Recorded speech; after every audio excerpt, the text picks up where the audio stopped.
Now, when it comes to Chicago, as far as the gang issue goes, from an outside looking in, it seems like there is major problems over there. It's like you guys have taken it to a completely different level where the amount of killings on weekends out there, it's outrageous. Now, You're lying. I don't believe you. You guys are on some racist tip. I'm like, look, come to Little Village right now. Come to my house right now. you're And still a child at this point. No child should be seeing anything like that. So for you to go through that, take your time. Sorry. No, take your time, brother. Like, I would go to school and tell kids about getting gifts and Christmas, and I was lying my ass off. I would like that.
And it's on. All right, everybody, you guys know what it is. The one and the only, the American Cholo podcast, broadcasting live and directly from North Hollywood, California. My name is Gil, and I am the American Cholo. And of course, we got another banger for you. Man, this man and his whole crew just pulled up deep to the studio. And when I say deep, I mean deep, man. Our next guest is an actor, rapper, and activist. Please give a warm welcome to the voice of Chicago, Almighty Blessing. What's going on, player? Much love, familia. We out here with the real American Cholo. Hermano, I'm gonna be 100 with you. Let's do it. Is an honor to be here, hermano. I have been watching your work since day one, and I am with it, hermano. I am with your message, and I'm so proud and happy to be here. It is a proud moment for me. It is a stamp in my life, and I'm looking forward to working with you even further. Wow, brother, you gave me chills, homie. You gave me chills over here, man. I definitely appreciate that, man. That means a lot coming from you, especially you're not even from here, brother. Like from the area that we're from. That's why I'm so glad to have you come in with your crew, man. And shout out to you, shout out to your whole crew. I see you got your bodyguards. Gracias, hermano. I see you got the bodyguards with you, homie. I have to, hermano. Got to keep myself protected because what the work I do in the activism world is a very dangerous job, and a lot of people want to hurt me, but they can't hurt me if my people behind me, right? That's right, homeboy. So let's just jump off. Where were you born and raised at, carnal? Man, Chicago, Illinois, all the way. I was actually raised in the east side of Chicago, and then when I got a little bit older, I moved to La Villita, 26th Street, Little Village. La Villita. I heard about La Villita, Yes. homeboy. Little village. That's like the East Los, Little Mexico, the hermano. little Mexico. Little Mexico. I tell a lot of people don't know this, but where I grew up was in Commercial on the east side of Chicago. It was the very first Mexican neighborhood in Chicago to be established. And then the most thriving Mexican neighborhood that we currently have in Chicago is La Villita. That's why I moved to La Villita, because we need to stick with this movement, with the culture. It's thriving with our people's with our people's work and our people's flavor, Yes, sir. And I need to stay next to it because we gonna grow together. That's right. And a lot of people, especially when you're out here from California, right? You'll tell them, yeah, man, I think I was talking to my wife and I was saying, so you're going to interview today? I said, homie from Chicago, man, Almighty Blessing. And she's like, there's people, it's funny. You know what they say? There's Mexicans in Chicago. I'm like, I hear it all the time. I'm like, yes, there's Mexicans everywhere. People just seem to think there's only Mexicans over here or something. But yeah, you hear that all the time. I do. I get it all the time. They're like, hey, really? You're Mexican and you're from Chicago? Is there really Mexicans in Chicago? I'm like, yeah, if you knew, half the neighborhoods are Mexican, And the culture's thriving out there. It's just not the same culture that's in Cali, unfortunately, but it is is a Mexican cultura. The Chicanismo, though, it comes from me and it comes from the people that I know, the people around me.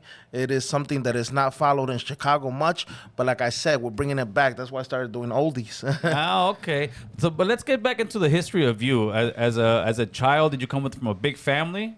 So yeah, I came from a big family, but it was it was a bit of a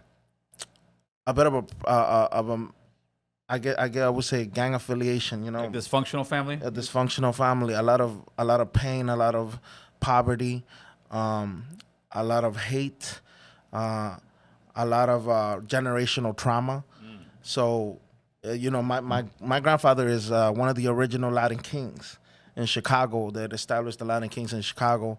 My father is one of the more known Latin kings in Chicago as well. And of course, me, myself, growing up in a Latin king religion home, it had to have been that I had to follow suit. But see, this is what makes me different is that I broke that chain. I wasn't a Latin king. I didn't become a Latin king. And unfortunately, my family at that point of time, when they were in that trauma and pain, they disowned me, and I was homeless. Oh man, because you didn't follow I the didn't route follow that suit. Yeah. and how did that come about that you didn't follow suit? So, growing up, I was gonna become a Latin king. I was about to join the gang, the ranks, but I was too young.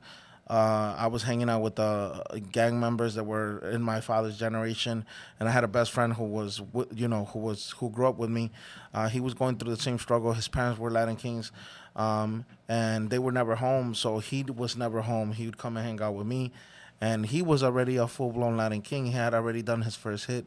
Frosty, may he rest in peace, and I looked up to that brother because he was older than me, and not by much, but he was, he was a little. It sucks to say, but he was a little killer. He had gotten his first hit. He got his first teardrop when he was 12. I never seen him cry. I never seen him, have any emotions other than anger, not even happiness. And I looked up to something like that, unfortunately. And the young brother, he passed away next to me. They killed him. They shot him like 9 times. And he bled out next to me. So what the breaking point was for me is that I watched my best friend bleed out next to me, and his last words were, "I wish, I want to see my mom." And I was, Yeah. How old was he and how old were you at the time? I was 12 too. But Oh my God, you're a kid, bro. yeah, And that's not something any kid should see. And obviously, that was a traumatic point in your life. How was that? I mean, like after it happened and the next day's on, what were you thinking? Because you're still a child at this point. No child should be seeing anything like that. So for you to go through that, take your time. sorry. No, take your time, brother. Sorry.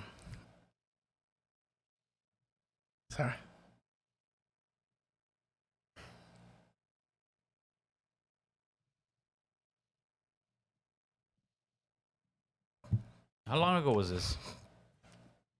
So what? But it's something that definitely still is still obviously have a lot of pain in there for that. Yeah. Sorry about that. No, brother, take your time, brother. Take your time. Don't worry, we can cut some of this stuff out, man. Yeah, I think about it every day. I looked up to him. You thought for a moment in your life you thought that's exactly what you wanted. Yeah. Then reality hit. And I think that's what happens to a lot of young men in the streets. They you hear this a lot, and to me, it kind of makes me frown a little bit when you hear older homies say, "Oh, you knew what you signed up for. You knew what you had coming. And when you're a kid, especially at 12 years old, you don't know that. You think you're in a gang. I'm putting up this gang. The gang loves me. I love the gang, and you don't think about getting shot and killed. And then when that reality hits you, and that poor young man ended up losing his life for what we used to, we used to thrive to want to be. We want to be that gang member. Yeah, growing up in a house full of gang members, and that my best friend that passed away, he used to always come around because he had no food at home, and I had no food at home, because we were struggling too. And I remember we used to go to McDonald's and just get like Like we'd have $1.50, and we'd go to the store and get a bunch of snacks, or we'd end up stealing snacks and or going to McDonald's and getting a burger and splitting it in half. And it was like the happy times that we had out of all that trauma, out of all that poverty, all that struggle. The happiest times I could think that I had with him were times where we were splitting food. That is how that is how messed up the situation is. Now, when you said you would go home and there's no food in the fridge, like where was your mom? Where was your dad? And where were you at this time in life? So my mom, my dad was in and out of jail. He would get arrested. He was, in the streets gangbanging. He would work, but my dad's an immigrant. My dad don't have papers, so as much of an asshole as my dad was when I was growing up, he always tried to find a job regardless. It's just that gang mentality that his father gave him, which was keeping him from succeeding even more than he had to. And my mother would always be chasing after him, so she really wouldn't be around. And also, she was struggling on her own because she had arthritis, and they were giving her, like, she started getting surgeries. Right now, I think she's had a total of 12 surgeries.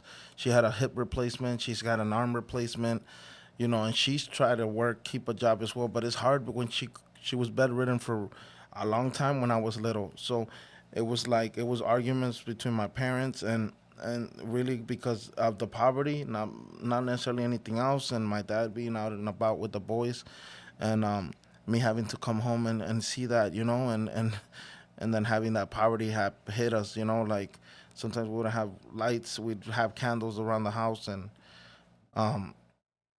like we wouldn't have food, like we'd go to pantries and stuff, but it wasn't enough, and but yeah, How were holidays for you guys? Was there even holidays for you guys? no, the holidays were crazy. You know, I used to. There's a rapper I listen to a lot that is in my age range that he said it best. I was gonna put that in my music, and he said it better than me. He said, "This is true. This hits because this is what's really me." Like, I would go to school and tell kids about getting gifts and Christmas, and I was lying my ass off. I would lie because I had no gifts. I would see kids coming to school with the gifts and stuff like that, talking about the new toys they got, and I had nothing. And my sisters are there as witnesses. We used to lie. We used to be like, "Yeah, we got this new stuff." Our holidays were looking forward to the school giving us those Christmas jackets. That was our holidays. Looking forward to the Christmas jackets. So once you turn like around 15, 16, what are you doing in life? Do you have any goals? Are you just running the streets? What's going on with you? So when my best friend died when I was 12, I went back home after they had locked me up and stuff. Because this is something I want to say about the police department. This is why I haven't agreed with the police department, is because when I was little, I personally got attacked by the police department and nothing was done. When my best friend had gotten killed next to me, the homicide detective came and they were trying to question me. And at that point, I wasn't thinking about anything. My shirt was full of blood. I had two shirts that day. I took one off, and I tried to keep my best friend's blood from coming out. But it was like open. It was like a faucet. It was open, and just blood kept spilling, and I couldn't hold it. So I sat there until they came. They said that they called it. They said he passed away, and then the detectives came. They were asking me questions. They took me into a room, into a holding cell. They were questioning me for like 2 days. I was in the police department, and this is what they told me. They told me if I didn't give up who killed my best friend, that I was gonna do his murder. I'm 12 years old, and and they didn't even bother to give me a towel to wipe my best friend's blood off my body. I still had my hands full of blood. I had my shirt full of blood, my pants, and all I was thinking about was my best friend.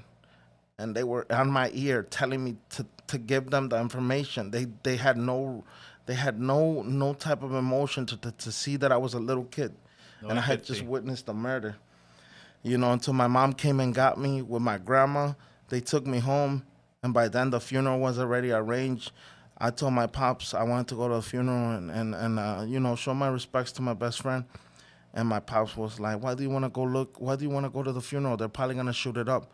You should be going to look for the ops that smoked them if you really want revenge." That's when I broke. That's when it broke me. That broke me for my father to tell me that about my best friend.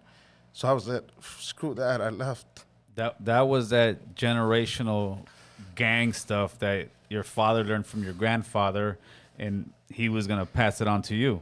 Yeah, they expected me to be the prince of the Latin kings. That's what they used to tell me. I was the prof. That was their prophecy, and I didn't fulfill it. I ended up leaving home. I was homeless for 2 years. I lived in a park, and I was hiding from DCFS. I was hiding from the police. The only way I would eat was going to school. You know, the school didn't even, the DCFS didn't even bother to go to school. That's how messed up our system is. They didn't even bother to school, and I would go to school dirty. I used to get bullied in school because they said I would come to school dirty. Little did they know I was homeless. I was living in a park. And this time you're 12, 14 years old. 12 to 14. Jeez, I was staying in abandoned houses too.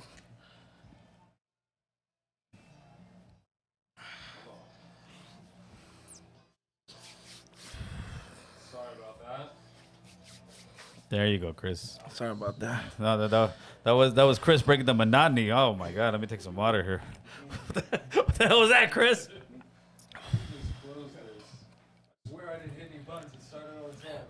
So, you're 12, 14 years old. You're living abandoned houses. How old are you right now? Man, I'm happy to say I'm 31. I hit 31. Man, you've gone through some stuff that most people should nobody should go through. You, at 15, 16, when do you finally come out of the not being homeless? Do you end up at a shelter, or you end up getting caught? No, so I started. So I when I was in the park, there was times where I would eat. There was local gang members who were actually ops from my family's gang, and they knew who I was, and they would give me sandwiches or chips to go pop tires, break windows, and I would do it because I was hungry. They put you on missions. Yeah, put me on missions, but I wasn't really in their gang. They just would see me. They'd be like, "Hey, you want a bag of chips? You want a sandwich? You go do this real quick." I would go do that, or go blast a wall, and I'd go blast a wall for them. And then, I kept that going. And then one of them had offered me to go join something called bar fights that they used to have in Chicago. People from Chicago know this. A lot of gang members know this from Chicago because this was very popular in the early 2000s, where they would bring random gang members to fight. Like, you could go in and fight, and if you win $200. But if you lose, you take that ass beating, and that's it. And I was a little kid, so they like to see a little kid getting beat up. I wouldn't want to fight. I'd just go in there, get my ass beat, and collect my money. So I saw that as a hustle. I'm like, I had two more friends that I would hit up and be like, "Hey, you want to go here?" And we'd go to this bar that they had on 45th. It's crazy because 45th and Wood, there's a gang called the Saints, and the Almighty Saints, and they had a bar over there where they would run these gang fights, right? And this was around where there's a popular thing called Gangbang City. It's a thing that's very huge in the gang culture in Chicago. When that was going on, they were doing those fights and putting those fights online, and everybody was sharing the fights. Back then, I didn't even care about the internet. I wasn't really all into the internet. I was just trying to survive. But I would go get my ass beat to make my money, because they would still pay me because they knew I was a little kid. I was fighting like 18, 19-year-olds. These dudes were just mobbing on me. Like, they were, and I was just like taking it because I was hungry. Like, it was just pure hunger. So I started saving my money, and then I started getting with the hustle that they used to pay. Other gang members used to be like, "Hey, come do this, come do that, come do these little jobs," and I would go do these jobs, and I get more money. So I started stacking money, and I just got my first apartment by myself, and then that fell through because the police raided it, and then I ended up with this lady who was helping me, who met me in those fights. Her name's Ma. I don't no longer keep in touch with that lady, but I appreciate that lady with my life. She also was an op. She was an original Lady SD, Satan disciple from 51st and Wood in Chicago. It's a gang that didn't like my family's gang, but she saw that I was homeless, and she saw that I was a little fighter. So she like, you could come live with me, you know, you don't have to be in the street. So I came and lived with her when I got raided. She took me in, and I was staying here with her for a while because her kids were hanging out with me, and then we were doing little licks here and there. I was still doing stupid stuff, you know, and then I just, you know, the survival thing. It was just a survival thing. I started doing stuff, you know, odd jobs and stuff like that. And I really didn't hit and real money until I started getting like factory jobs and stuff. In my early 20s and stuff like that, I started getting myself together, little by little. It was a struggle, but man, I would get any factory job because I didn't want to start. I wanted to stop doing all the BS, the side jobs and stuff like that. I would get paid to go beat up people. Like that was. I sucked at selling drugs. That's something I never know how to do, which was to sell drugs. Everybody says, "Oh, I'm a good drug dealer." I'm telling you, I'm the worst drug dealer you'll meet. You know, I'd end up trying to sell you some weed. You'd probably sell it to me. You feel me? And I'm the one that tried to give it to you. But You want to go pusher of dope. Yeah. That wasn't my thing, you know. My thing was beating up. Like I was a good fighter. I used to go beat up people. Like people would pay me to go handle some business. Like, hey, that dude owes me money, and it'd be like he owes me like 5-10 grand. Usually the people that would hire me were like Mexicans from bars that own like roofing companies, and then they would get done bogus by like the owner. Like they'd have him do like a project, and then they wouldn't pay them out because Right. they don't got papers. But these Oh, Mexican okay. dudes know that I was a gang member and I was a fighter, so they'd be like, hey, bro, he's like, if you go and beat up that dude, he owes me like 10 grand. I'll pay you 5 grand. You know, so I won't be at a complete loss. At least you beat his ass. So we'd go over there and beat the fuck out of these dudes. You know, we'd be dragging them out of their houses. I remember doing some. I don't want to incriminate myself anymore, but You were the muscle for these yeah, guys. I was the muscle. Yeah, so that's what I was good at. I was the muscle. You know, I would put myself in those situations, and you know, it started taking a dark turn, because then families started getting involved. So I stopped, and that's why I started working in factories and stuff like that. So, you finally started working a regular job, right? Yeah. How long did it take you to finally, like, you know, completely not leave the illegal activities alone? Because I know you were still probably dabbling in it. No, I was still dabbling in it. It was like, it went from me doing like 10 jobs a week to doing like 2 jobs a week. And it was still 2 jobs a week, but it was like just enough for me to pay rent, because I still had bills to pay, you know, and I still had to keep myself with food. And some of my guys were homeless, so they would come and live with me. And, you know, some of my guys, like one of my guys had gotten shot up, and he couldn't even work. He had a ship bag, so he's like, you know, I can't even work, hermano. And, you know, I saw my best friend pass away, and I promised myself I wouldn't let anybody else go through that in front of me. And you know, I'm that type of guy that wants to help my boy, you know. So I would tell him, stay with me, dog. You could stay on my couch, and don't worry about food and stuff like that. So I'd have to worry about him now, and have to worry about his bills and stuff like that, medical bills and stuff like that. So, you know, it was kind of hard to get on my feet, because the money that I would make would go straight just to feeding me and my guys, you know. Now, do you think that came because the lack of parenting that you had? Because you seem to have a huge heart where you're almost like a father figure to a lot of these guys and a lot of your community. Yeah, I mean, so I don't blame my pops for, I don't even blame my grandfather for being the way he is, because now that I'm an adult, I've really sat and reflected on it, right? And it's taken me a lot to mold myself in this mentality, because I had a lot of hate for them. For years, I had a lot of hate for them.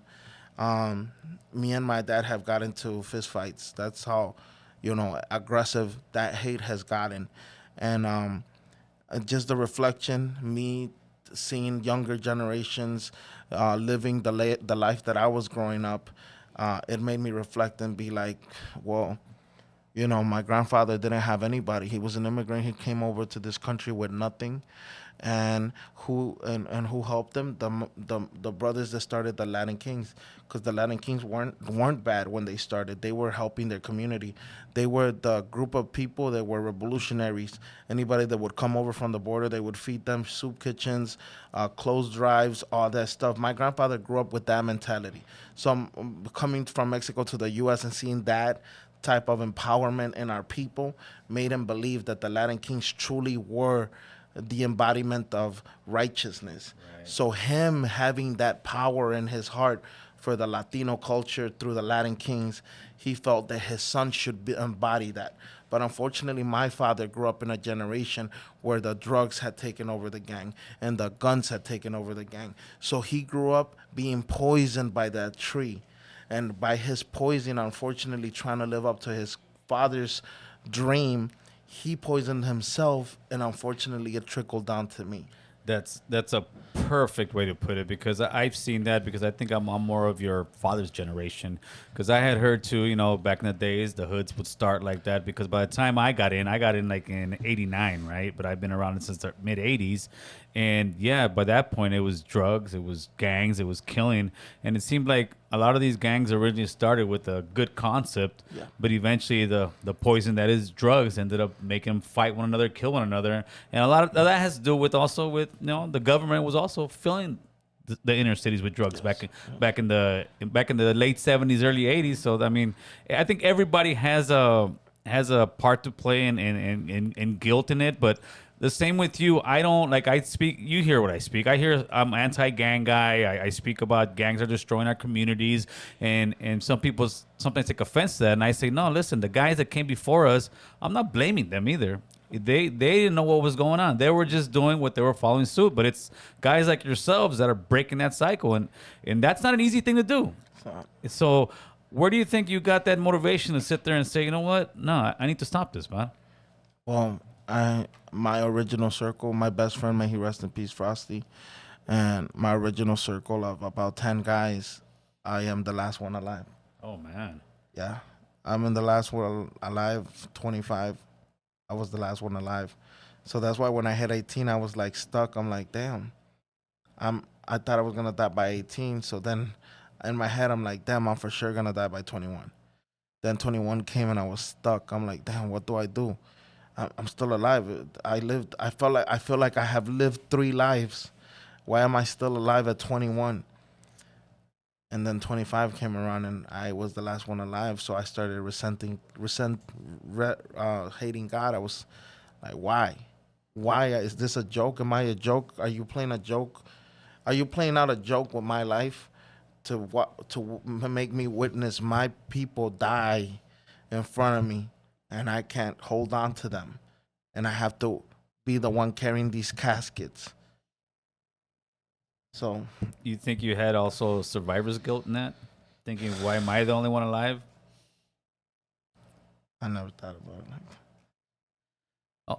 But also it could also be that it's definitely a horrible thing that happened to all your boys, but it's also something that's a sign that God could sit there and say, hey man, you're gonna not let those guys die in vain. You're gonna sit here and change. You may not change 1,000 guys, but if you change 3 or 4 kids' lives, which I'm already sure you have, that's a great thing, because that's helping these young guys change their ways and not fall into the same trap that you and I have fallen into before. And that's why I follow your message, hermano, because me seeing somebody who's an older generation than me, and I didn't live through that first addiction, gang, and drug flood that happened in our gang culture, right? You lived it. My dad lived it. So to see that you broke that chain gave me inspiration to break my chain, which is the after effect, the crackhead babies, the drug addicted babies, the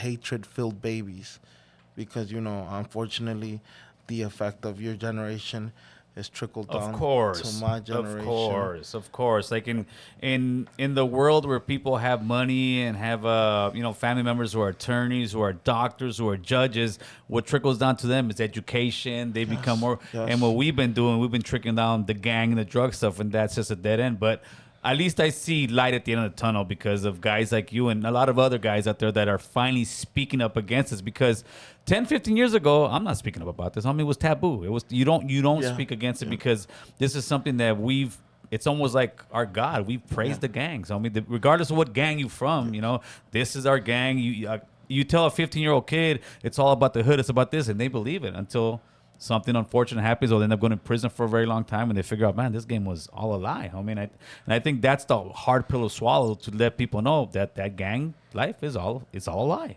Yeah, it is. It's a false hope. It's a false dream.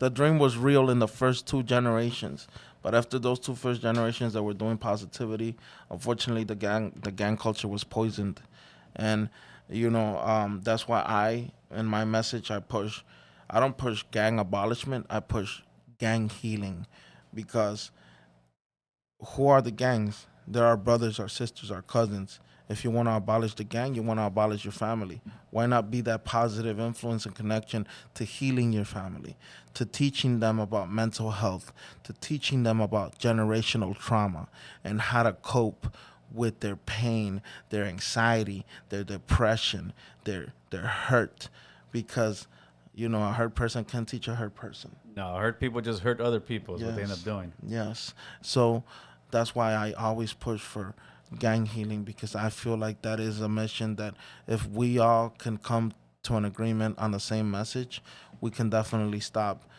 I see all these gang members that are ready to die for the street. They're real tough, hardened brothers, because I'm a hardened brother. I was molded by the streets. That's why I'm not so easily broken. Right now, I show my emotions because I want to show my people that I am still in pain. I am still hurting. But just because I'm hurting does not mean I'm a strong individual that cannot break easily. And, I got so many young eyes watching me, and I want those young eyes to be okay. It's okay to cry. If you Absolutely. feel like you have to cry rather than you bottling it up and it kills you at the end of the day, I'd rather you cry 10,000 times before you make that move and end your life. Absolutely, brother. Well said. Now, when it comes to Chicago, as far as the gang issue goes, from an outside looking in, it seems like there is major problems over there. It's like you guys have taken it to a completely different level where the amount of killings on weekends out there, it's outrageous. I mean, It is. now, why do you think that is, that it's gone so bad over there? And second part of the question, how do we slow it down? So to answer your first part is the unfortunate truth is the lack of resources. It always boils down to that. The fact that there isn't enough resources to go around in the black and brown communities. So what does that cause? I hate when people say, I'm gonna give you an example. In the black community in the west side of Chicago, there's a community called North Lawndale. It is run by black gangs. I always hear people judging that neighborhood, and I work in that neighborhood. I always hear people judging the neighborhood. Well, it's black on black crime. Actually, it's not black on black crime. It's proximity crime. And it's proximity crime because the people that have lack of resources have no other choice but to act and try to survive and get some type of resources with the proximity they have. And unfortunately, the proximity in their community is other black and brown brothers and sisters. I've never heard it put that way, but I can definitely respect that one. Do you also believe? I believe it's also a lack of parents, a lack of education. When you have young men like you or I out there, and like your mom and dad weren't around like that. My mom was slanging dope, so she was out there getting her hustle on. So the streets are raising me. So when you don't have the parents out there, that's gonna leave the streets to raise your kids. Yeah, and the streets have no mercy for anybody. So you do have a point in there, hermano, but I see it also as well like this. Um, it is not. It's a survival thing, right? Like you said, we have to survive.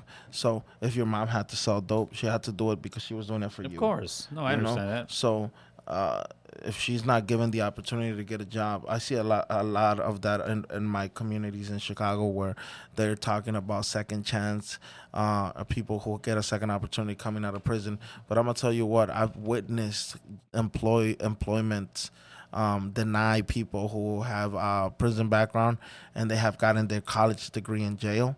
They have a university degree. They have a minor or a major. They have a bachelor's and associates. But even having all the education and going through paying their debt to prison right after doing their time because they paid their debt to Yes. to society, they deserve the second chance. They're still being judged till this day, so they still don't get that opportunity to work a job, and they're not even applying to a bachelor job. They're not applying to an associate job. We're talking about small factory jobs where anybody and everybody is just a number, and is even then at the lowest of the lowest, they still get judged. I don't see that as an appropriate action that people are taking. Now, do you think social media also feeds a lot of these gang wars out there in your area? I know they do out here. Now they do, yes. Now, currently, the trend that's going around is, oh yeah, I see my op in the street, I'm gonna go live and pop this that's brother. crazy. That is because they're incriminating themselves, right? Yes, absolutely. And I always think about it like that. I tell the young guys that are around me, I'm like, look, I can't stop you from doing everything because I can only stop you as much as you allow me to stop you. But if you're gonna do something and it's gonna affect you, you better not put it on video, because that's gonna incriminate you and you're gonna lose your life, and you might lose somebody, and somebody else might lose their life in that video as well.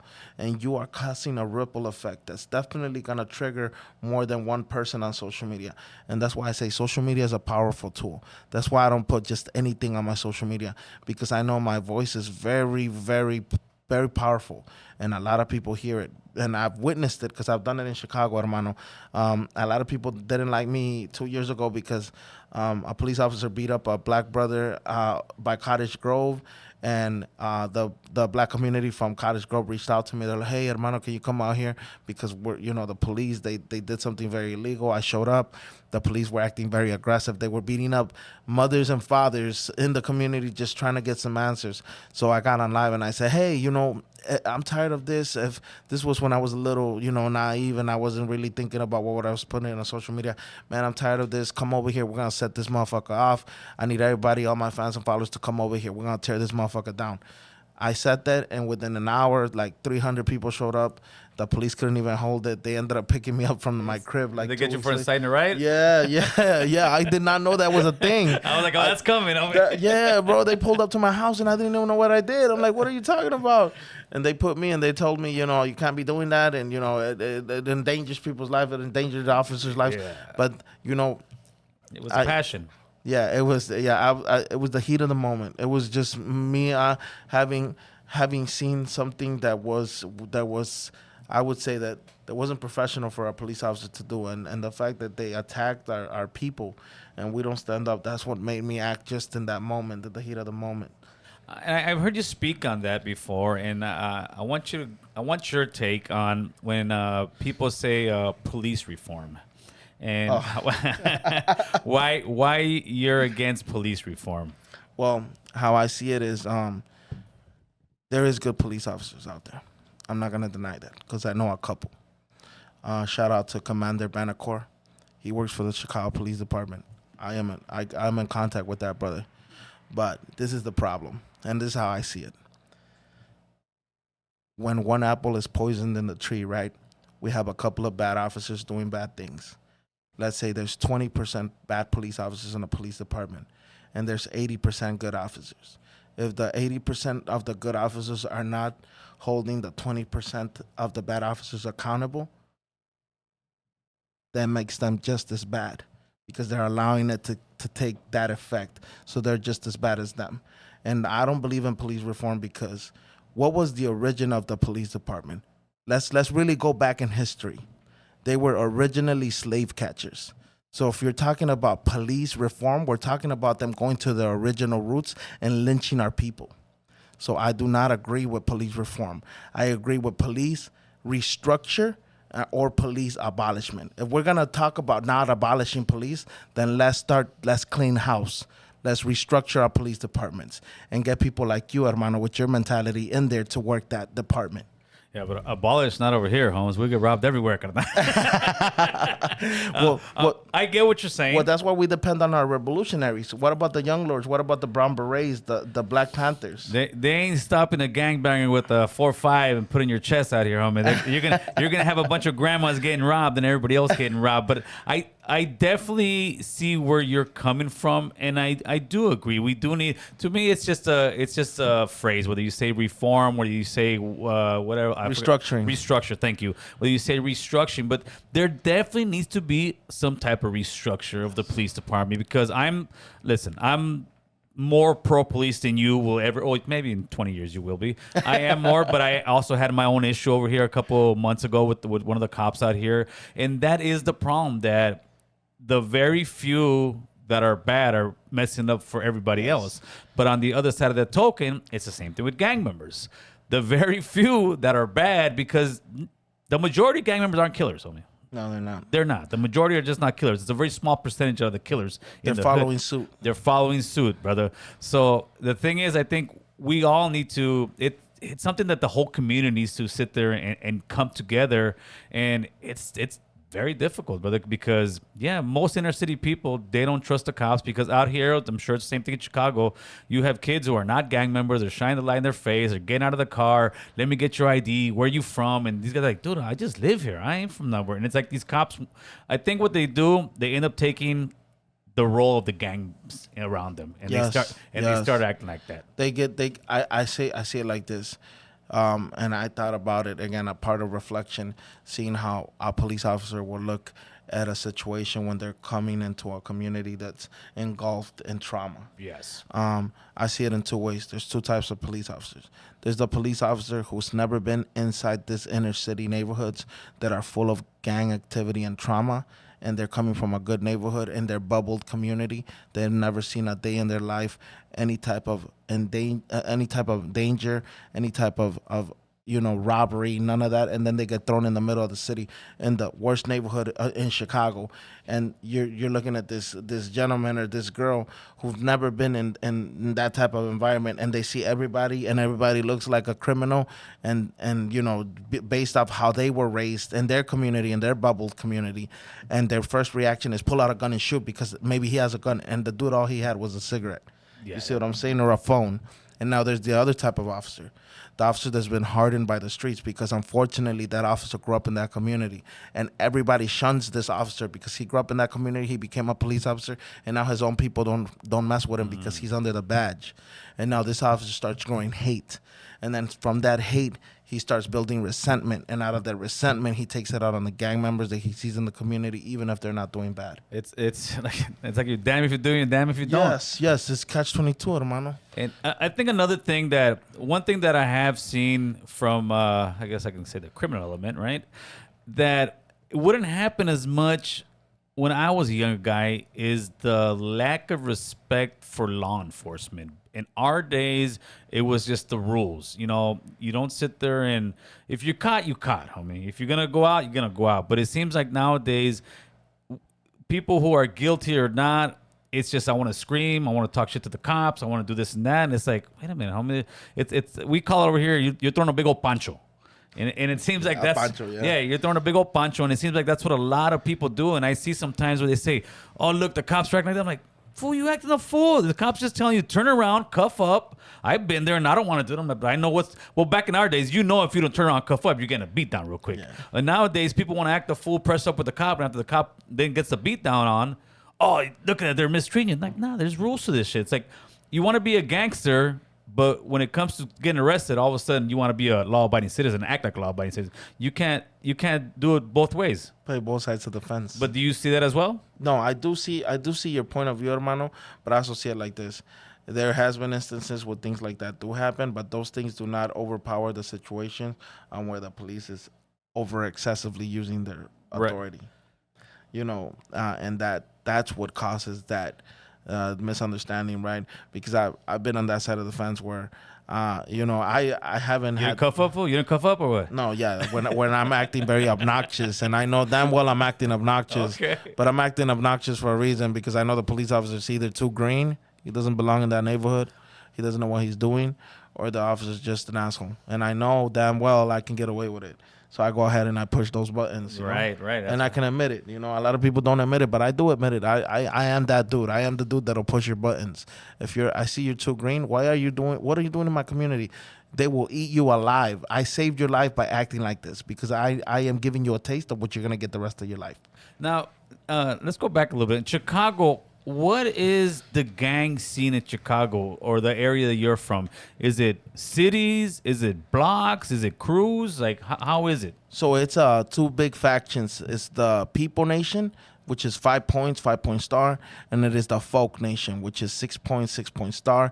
Under those factions, there's an umbrella of different gangs that are connected to that faction, because unlike the prison politics out here, the prison politics in Chicago, it is you're either from one faction or the other, and that's what you fall under when you go to jail. Now, when you say 5, was it 5 points or 5? 5 point and 6 points. So when you say 5 point, does that represent 5 different hoods or The 5 different original gangs that started that oh. organization, that faction. Okay. And then the 6 points were 6 original gangs that started that faction. Okay. But then there's an umbrella of gangs under them that are following suit to those rules. Over here, I'm not really. Well, over here is mostly like within the essays is north and south. Yeah, the yes. 2 biggest ones like that. And they, But isn't it? I don't know if correct me if I'm wrong. Isn't it like or something like that? Like yeah, I'll beep that part out. But yeah, over here it would be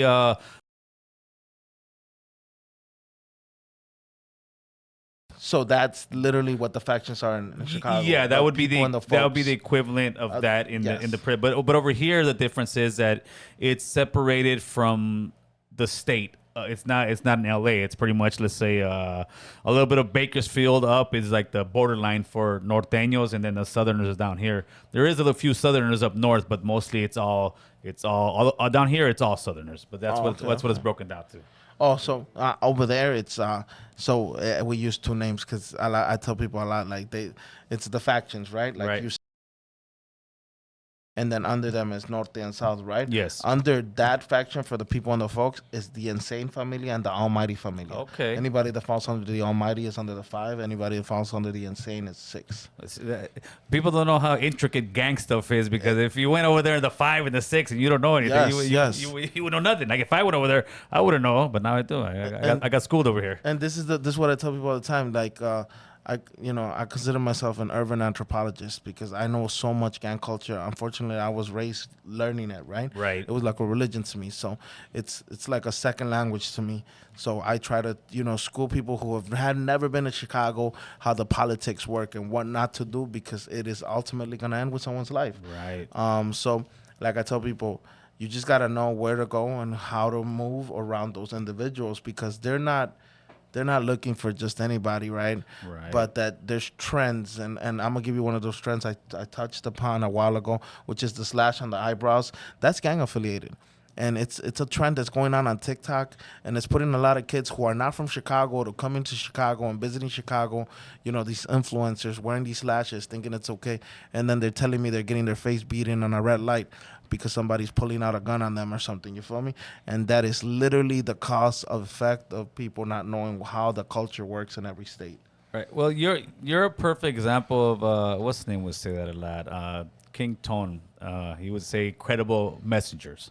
And that's what you are. You're a credible messenger that can go into a neighborhood and talk to some of these, not even just young men, actual men. Yes. And hey, this is a better way of doing it. Whereas somebody else who's never been in this neighborhood and doesn't know what's going on, they'll be like, who are you? You're just some square off a nice neighborhood. So you are that credible messenger. And how did you start becoming the voice that you are? You started a little village, but now you're becoming the voice of Chicago. So I started because my name, Almighty Blessing, that nickname was given to me because I was into the gang life really bad. So I was tapping in with a lot of gangs in a negative way, and I was poking a lot of buttons, so it ultimately caused them to beat me up with bats and pipes. Oh, shit. So yeah, they put me in like a coma for 3 weeks. Like I got beat up with bats. They split. I have all these stitches in my head. Right here, you can see the stitches right here. Now, were you right just here. strolling and they caught you slipping, or No? So I'm gonna be honest with you. I was coming out of high school. I was a junior in high school. It was my last day. The gang that was in that school were the Gangster 26. And they've been wanting to get me because their chief, who was going to that school, the youngest chief I think at the time for that now, neighborhood. you say chief? What is Chief, that? What the is guy that? that calls the shots for the block. The shot caller, huh? The shot caller for the block. The chief. And he was That literally young, huh? he was a senior in high school. Okay. So it was very surprising to me that I would bump heads from a shot caller in high school. But see, it was believable because unfortunately in the 90s, all the gang leaders and all the gang enforcers in Chicago were taken from their neighborhoods and put in prison. So that left all the little young guys to fend for themselves. And these young guys had to take those seats up because then their gang would diminish. And unfortunately, one of those individuals was that guy, who was a young guy that was forced to take that chair because nobody else would take the chair. So he took the chair and he was in school one day. We got into a fight in the bathroom. And I'm not going to lie, I had so much anger inside me for a long time. We got into a fight. They were trying to jump me, him and his guy. I overcame them. Because I'm a big guy, they weren't able to drop me. So I grabbed him and I started smashing his head on the toilets, the urinal. Right. So he ended up in the hospital and with stitches on his face and stuff like that. So his gang was mad. His gang, they knew that I was in that school. They waited for me to go outside. I was one of my homies. We're walking down the alley, doing two Tahoes and a big ass Astro pull up, like 12 dudes pull out. They're about to surround us. My guy takes off. I thought I was Superman, and I'm gonna give advice to these kids out here: don't be Superman, because you're gonna end up like me. I'm lucky I didn't end up dying because I thought I was Superman. I'm like, I'll take on all these dudes. I don't care. Let's get it. I stood there and I swung. And all I remember is hearing ringing because they hit me with a pipe. You got it. Yeah, I started getting mobbed on. I started getting moved on. There was no way I could fight these guys. There was too many guys, and they were twice my age. All I remember is putting my hand in my head, and I had a gap in my head, and I saw the gash of blood. And then I don't know if you ever seen the TV when it's staticky. Yes. I was only seeing that in this eye, and it was red static. Then I was telling God, man, bro, I'm sorry, take me. Bro. Take me, bro, take me. This is too much. I can't handle this pain. I don't know what happened after I fell asleep. They said, this is what a lady said. I much love to that lady because she saved my life, an older lady that lived down the street. They said that this lady came, she screamed, that they pulled out a gun, they put it in my head when I was already on the floor, and the gun jammed. So they jumped in the trucks and left, and they left me to bleed out because they thought I was dead. That lady, an old lady, she was like 85 years old. I think she passed away. May she rest in peace. I never stayed in touch with the lady. I'm sorry. She picked me up and put me in her vehicle and took me to the hospital. And I survived because of her. Because she picked me up. If she wouldn't have picked me up, the doctor said she wouldn't have taken me in those very moments. She didn't act the way she acted. I would have been dead. And you're a big guy, so she must have got some. No, I was skinny back then. Oh. I was skinny. If you see my old pictures, I was skinny. I was buff actually, but I had like I said, I used to fight. So, getting my ass beat every day, I needed to stay in shape. You're gonna learn to fight too. I needed to stay in shape, so I was in shape, and. I was a skinny kid, so it's like it was easy for her because I was scrawny. But now in this body, I think she would have died with me right there. Well, it's crazy how we can laugh about stuff like this. Other people would just be like, "Oh my god!" But I mean, I think it's made you the man that you are, man. And I see you out there doing your activist thing. Where did that come from? What was the first time you finally said, you know what, I got a voice and I can use it to change the narrative? Inspiration. I was inspired by a lot of mentors I had coming across me, old school gang members from different organizations who would give me their advice on how they think that people should move. Especially some of the guys in my organization that I am in, being older guys and having a different mentality aside from that poison mentality they had about a better future and a better life. It kind of molded me as well mentally and prepared me to be able to be that messenger. Also community activist. I was tapped in with Angel. Shout out to Angel from the Brown Beret Chicago chapter. That hermano has a heavy influence on me, as well as the Young Lords. Shout out to the Young Lords because they were a heavy influence as well as the Black Panthers. Shout out to them as well. All those organizations had a powerful effect on a young brother like myself who was ready to go to war. They told me, you rather die for a street or you rather die for your people, Yes, sir. I'd rather, they put it like this, and this blew my mind when I heard it. They said, who are you looking for across the street? And I was like, the ops. They're like, you're looking for yourself. If you go across the street and you're looking for the guys that dress and look like you, you're literally looking for yourself. You've been trying to kill yourself all these years. And I really thought about it. I'm like, damn. It's true. He's right, because we were eating I have the same. I talked to other guys from across the street from me, and they had the same struggles I had. Yeah. And why weren't we best friends? Why were we meant to kill each other? They went to the same stores. They got the same food. They had the same struggle. They had the same pain. And I would have never figured that out if I didn't sit down and have a conversation with them. I was too busy trying to get us killed. Man, those are so true words. That's exactly what it is, homie. They're just a person from a different block. That's all it is. That's all it is. And the sad part is you got so many young men and women that are still gonna want to get into the hood, and and I have conversation with them every once in a while. And I tell them, listen, man, you're gonna join a gang. From one day to the next, you got 10 different hoods enemies, just like that. I said, keep it neutral, stay out of that, and you'll live a much happier and better life. Healthier. Healthier. A much healthier life. Now, you guys have would you say, would it be fair for me to say that you guys have a good relationship as far as black and brown goes in Chicago? So actually, for those of you that don't know, Chicago is the most segregated city in the U.S. I don't know if anybody's aware of that. That's why I made it my mission. Me and my people have made it our mission to create black and brown unity. Specifically in the neighborhoods that I live in. I come from La Villita, 26th Street. The history behind Little La Villita having a Mexican immigrant community engaging with a black community next door, which is North Lawndale. That bridge has been one of the most deadly bridges in the last 20 years because the black community was never allowed to cross that bridge or they would get beat up and killed. And then the Latinos weren't able to cross that bridge back to North Lawndale because they would get beat up and killed. There's a thing that people use a lot in Chicago. The county jail is literally inside Little Village, 26th Street. And everybody hits the county. The gang that's there is the Latin Kings. And every black person that comes out of that jail knows that they got to run to that bus stop or get a ride because they're about to get smoked by the Kings. It's always every Latin King, every black person that comes out of jail, this is what they think of them, that they're GDs. You're like, you GD, like automatically anybody. You could be a Vice Lord, you could be a Stone, you could be any other gang. The moment you come out of the county, you're automatically docked as a GD because you're black. And that is literally something that we need to end. That stigma we need to end. Because if you go to Little Village right now, 30% of the residents there are black. Okay. And you see them walking in Little Village. 2 years ago, there was during the George Floyd, uprising and all that. The uprising, yeah, there was a riot that was started, right, with looters. And unfortunately, I'm gonna tell you something. I witnessed some of these looters. They weren't black and they weren't brown. I'll tell you that.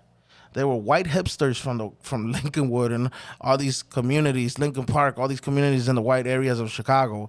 So it sounds to me like somebody was planting something to make it seem like it wasn't something that it was, But out of my experience being in Little Village and seeing that, they started a war. And they were going to start a war between the black and browns in Little Village. It was also all around over social media. There was a rapper, may he rest in peace. His name's FBG Duck. I don't know if you all know who that is. Very influential rapper. They were saying that the people that were coming, which were of black descent, were coming to Little Village, and they were getting killed by the gangbangers in Little Village because they were black. Just if you're black and you go to Little Village, you're going to get killed. That's what they were saying. So FBG Duck heard that a pregnant black girl had gotten beat up, and she lost her baby, and she got stabbed. So he got to social media believing this lie, because it was a lie. It never happened. To this day, nobody knows about this pregnant lady, and she never came forward.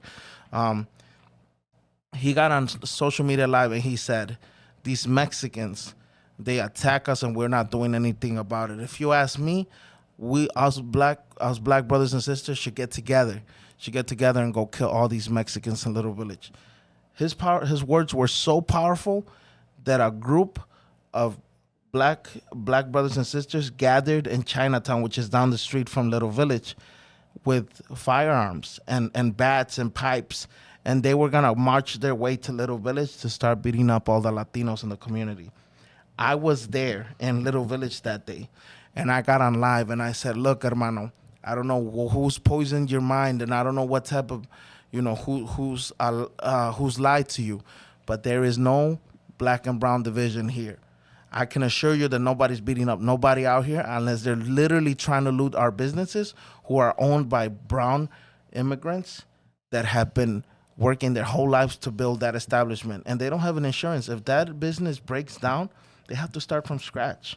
And they don't have papers to work that business again.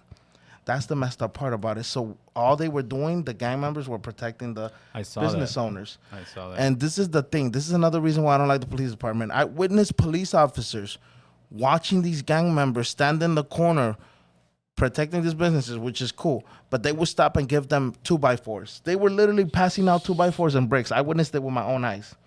And I was so mad that they were doing that because they had hate in their heart. They were trying to start this division. When I got on live, I told them, I'm like, look, man, this ain't true. Y'all could come to Little Village and see we're not on that.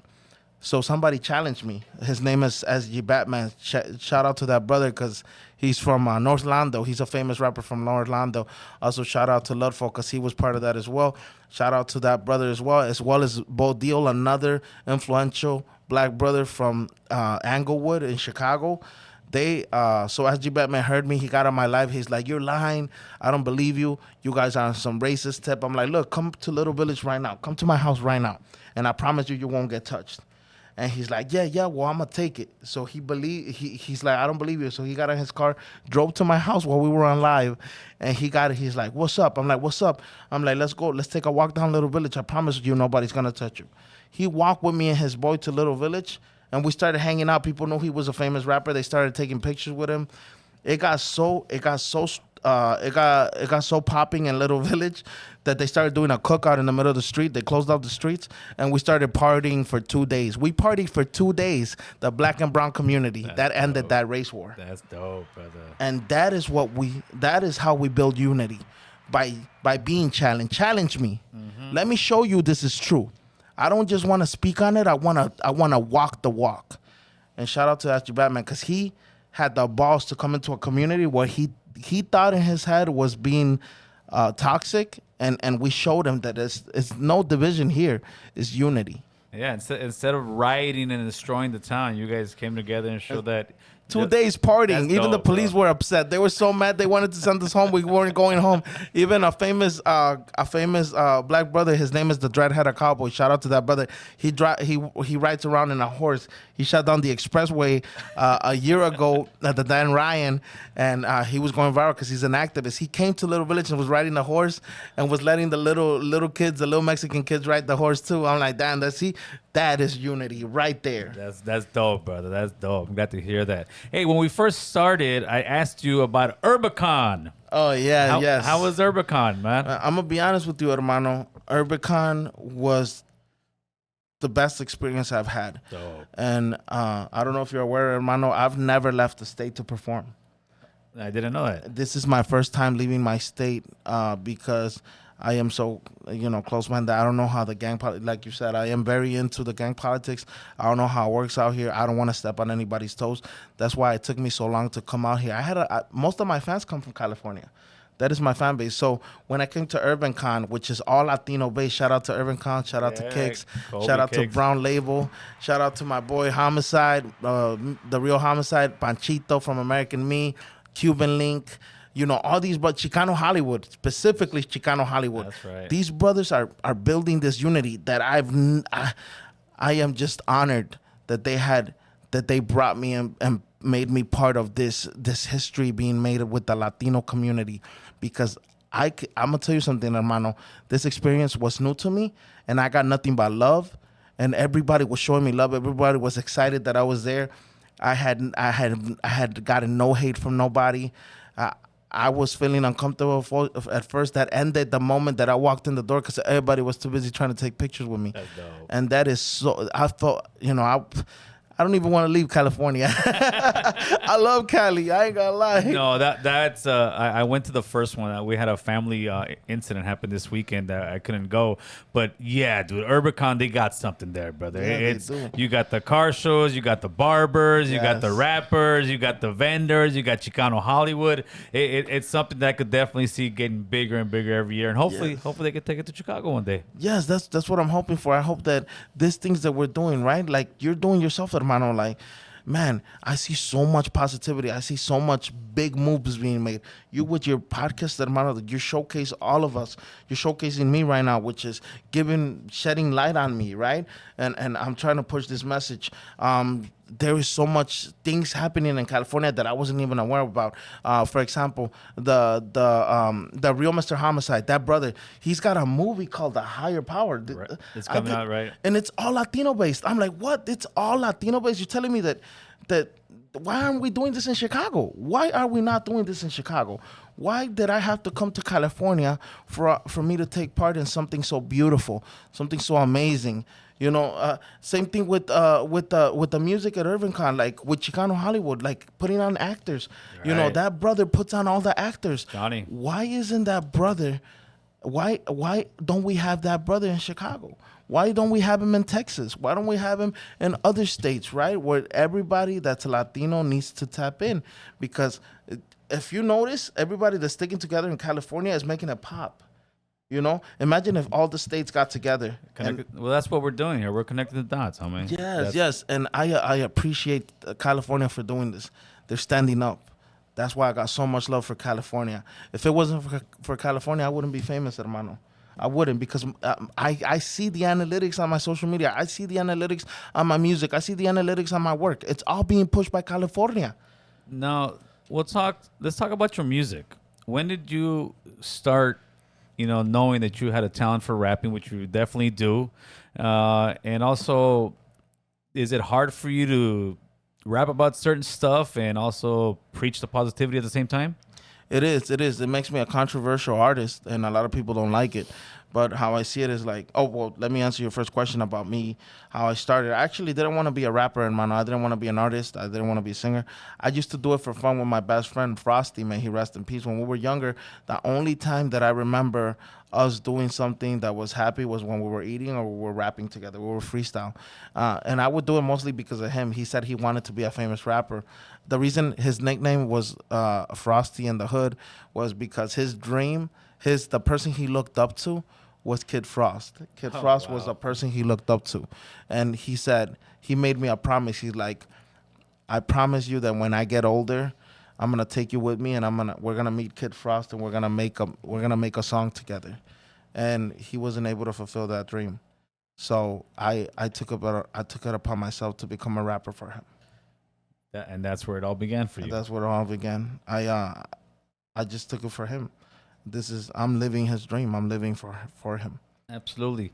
And now when it comes to, rap, to me, I say this: do the ends justify the means? Because sometimes people will try to criticize myself for, why do you bring on these rappers? All they do is they talk gangsta, they talk this. And I'm like, they're just talking about what they're seeing out in the world that they live in. But if they're using their influence in a positive way to do good things, look at somebody like Dr. Dre nowadays. That's how he started. He started by doing songs called Serial Killer. Yeah, that's true. And now the guy's out there, changing the world, not just for him, but for people around him. So is that kind of how you feel about it? Yeah, hermano, I feel like my music, I do 3 different types of genres. I do Spanish drill. I'm proud to say I'm the only Spanish-speaking drill rapper in Chicago. Like, I'm the one that started Spanish drill. Like, drill music is big in the black community. I started rapping in Spanish, the drill music. So I started the Spanish drill scene in Chicago. And the second genre I do is oldies. I realize there is no oldies, hermano. The last good oldies has been a long time, hermano. Right. And I grew up listening to oldies. My pops, my best friend Frosty, he used to listen to oldies. That was our thing, Everybody in Chicago was listening to house music. Everybody. We weren't. We were listening to oldies, hermano. You guys were still hitting that music. Yeah, right? we were literally a little pocket of individuals that were listening to oldies. So me listening to oldies and being inspired by oldies, I'm like, why not? Why not try to make a hit for oldies? Why not bring it back? Why not keep it alive? So I took it upon myself to make an oldie song. I didn't think it was gonna hit. Oldies took off. Everybody was rocking oldies. The first oldies, I don't know if you heard it, hermano. Oldies were forever, Holmes. Yeah, oldies forever, hermano. And then, man, people loved my oldie song. So I'm like, man, it's time to bring it back. It's time to bring it back. So right now I'm working on an album for oldies. But yeah, back to the point. Yeah, so yeah, that second genre I do is oldies. I am the only oldies rapper in all the Midwest. Nobody does oldies but me in the Midwest. So I am proud to say that. The third genre, I do Spanish Chicano rap. Spanish trap. So I dwell in that in the Spanish rap industry because, I love rapping in English, but hey, sometimes you got to rap in Spanish too. Hermano, people want to hear that flow. You need to give it as much as you can to a wide audience because something's going to stick. And I'm giving that advice to all the kids out there. If you have 2 languages or if you speak 3 languages, go ahead and delve and do music in those 3 languages. Don't stick to one because one might hit. I actually enjoy Spanish rap. It flows right, and it keeps the culture in there. It does. It does. A lot of people they don't know that, or some people just may not be able to speak Spanish, but it definitely does when you hear it and you're bumping it. Bro. Yeah, that bumps. You know, a lot of people are afraid to show the colors because, like I said, a lot of people. I don't understand what the problem is with people showing their cultura, showcasing their cultura. Like me in Chicago, unfortunately, they don't follow that trend like the Chicano culture. They follow more like the gangster culture. Like I'm gangster. Like the I would say the black community trends. They follow more than the Latino. Yeah, of course, the trends. hip hop trend. Yeah. Well, so that's how it is here as well. But there's been a reinvention of the Chicano culture out here in LA within the last, I would say, 5 to 6 years. It's really like taking off where people are, back to you saw it at Urbicon, the dress, the code, listening to some of the oldies and stuff like that. Because listen, it's okay to embrace another culture in their music, their style. But don't forget your own, and that's what it seems like to me is happening a lot in the Chicano community. They're forgetting their culture, and everybody wants to be what's up, my aunt, hey, my aunt, and everybody's on the dead homies, and I'm like, damn, homie, like that's all you hear from like a lot of times when something will come up and you'll see somebody arguing on IG or something. If you were not to see the face, you'd think there's some brothers arguing. Then you see them, damn, these are essays right here, arguing, brother, like straight up. And me as an older guy, that kind of trips me out. But I'm like, well, I guess that's just what it is. But it seems like the culture, especially out here, is starting to come back, and I'm sure it'll eventually start pushing more and more towards Chicago and everywhere else. What do you think? Yeah, I think that's definitely going to be the part because look at Japan. They got a whole subculture of Chicanos out there. Look at Vietnam, the Viet Cong out there. Shout out to the Viet Cong. I see y'all, brothers. They're out there, the Tao Mexican, the Tao Mexicano. Viet Cong, yeah, the Tao Mexicano. That brother right there, that brother, he's a beast. I be seeing his work. He does straight Chicano work. He got all these Chicano tattoos. He got LA in his chest. I'm like, brother, you're not from LA. You showing that much love? God. Hey, what's up with the teeth, homeboy? Oh, yeah, man, they can see it. Hey, carnal, you ready to be the fucking the vampire for the Halloween or what? No, actually, I had to get iced out. I don't. For those of you that know, I don't like spending a lot of stuff on a lot of jewelry and stuff. I'm not that type of person that shows up the jewelry. I tell people all the time, like, I'm not gonna lie to you and tell you there's 100K and stuff. Actually, this was a gift. That's why I'm wearing it. This was a gift by one of the brothers that was actually in the lowrider event in Chicago. Shout out to your brother for giving me this. That's love. This chain was given to me by my mother. This was given to me by my mother. The teeth was a promo for KG Jewelers. Shout out to that brother too. Out there doing some real jewelry work. Look, it's beautiful. Man. So that's the only reason I wear jewelry. I do not wear jewelry on my own. I don't want to flaunt. You know why? Because if I'm gonna be spending money on this jewelry, I better be spending money on the kids in my community. That's right. And I'm gonna tell you something. I have an arts program in Chicago called the Almighty Blessing Arts Program. It is on its second year now. And we got the startup by St. Agatha Catholic Church. Thank you. I appreciate to the community right there in the church. They've been helping us. But most of the funding that has been going into my program has been going through my music and my team. Anything that my team does, all my music, all the money I make from my music or me as doing appearances and stuff like that, it all goes to my program. So kids can come to my program and learn how to sing, dance, and act completely for free. And we feed them breakfast and lunch for free. They don't got to pay a single cent.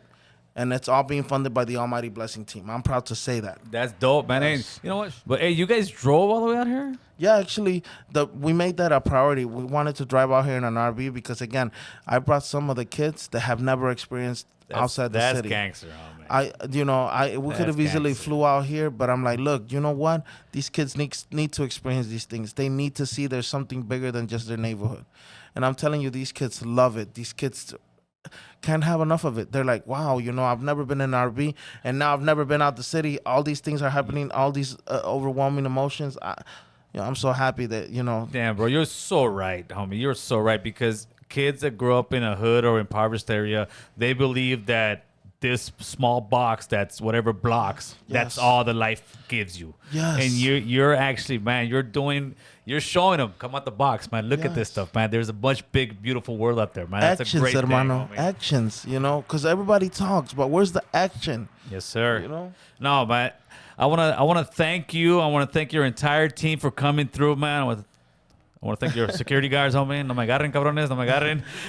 And welcome back anytime you want, homie. You just hit me up. Let me know, hey, Gil, I'm back in town, homie. You have a place here all the time. Let people know where they could find you, brother, where they could send all the hate mail, and also, all the shout-outs, brother. Real quick before I give the shout-outs, hermano, I do want to say something about my bodyguards here. sure. And my managers. Shout out to my managers and my bodyguards, because I'm going to tell y'all something. These brothers and these sisters, they're part of my team, and they join my team because they see the vision I have. They see the movement I'm doing. They see I'm the voice. So they're literally risking their life, and they're not even charging me. They're here for free. They're here for free. These brothers and sisters have taken the time out of their life to show these kids a better life. And including the cameramans. I'm sorry, because the cameramans as well. The cameramans, they're adults just like us. Yeah, they're he's got a whole adults. crew over here. He came in deep. Trust me. Both cameramen. Shout out to Amor Films and shout out to the brother from Azteca Films, because these brothers see the message and they want to be part of it, even if I don't pay them. They're taking time out of their precious life to come and show these kids a better life. Thank you, hermanos. Thank you. Oh, yeah. So another thing, hermano, I'm going to show y'all how unity works, hermano. I'm going to show you how powerful this unity thing is, because I hate when people say Chicago's so divided. I've been working on this, and it's been working. I have this brother right here who's been protecting me, and this brother right here who's been protecting me, including my two cameramen. And they're all from different gangs in Chicago. Gangs that have been trying to kill each other for the longest. I'm going to give you an example right here. This brother right here, his name is Jairo. This brother is a maniac, Latin disciple from Chicago. They're folks. They're under the 6-point star. This brother right here, his name is Crow. He's a warlord from Chicago, from the gang of Chicago. They are under the faction 5. And these guys are worst enemies. They are supposed to be killing themselves in the streets when they see each other. These guys are literally coming together to protect me. You don't know how powerful that is. That is powerful to have two different sets that are supposed to kill each other, protecting somebody who they know has a message for the world. As well as my cameraman. That cameraman right there he's a La Raza. He's from the Folks faction. That cameraman right there, he's a Tutu boy from the Folks faction. And they don't like each other. And they're right here working cameras together. And then my publicist, she's a Latin queen, old school Latin queen. And she's working with all of us right here. 5 gangs. I have gotten 5 gangs to join the same team to show these kids that these gangs can really heal. Yes, sir, homie. Yes, sir. With that being said, man, appreciate you coming on, brother. Blessings to you. Chris, get us out of here, man. That was